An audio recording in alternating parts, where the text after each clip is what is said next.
احمد صفایی.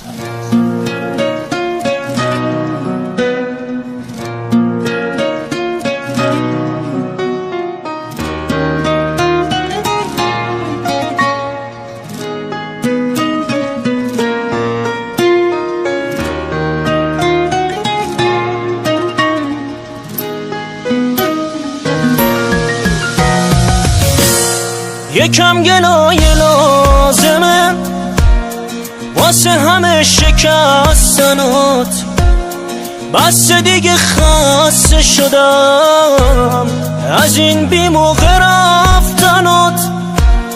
احساسی که له میکنی دیوونه مال خودته، کسی که میگذری ازش بدجوری قصه خورته. تو میبری زندگیمو با رفتنت به حاشیه، صحبت دیوونگی نیست، صحبت تو نباشیه. نذار که بی اراده باز گریه کنم جلو همه برای این حال خراب. یکم گلایه لازمه.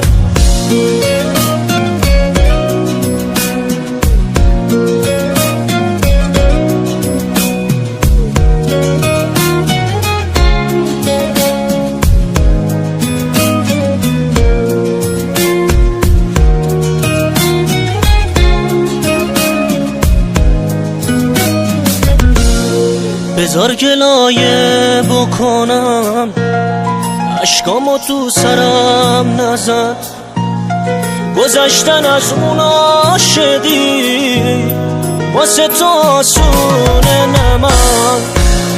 بذار مجازاتت کنم، به جرم بیمرامیات باید بمونی پیش اون کسی که میمیره برات.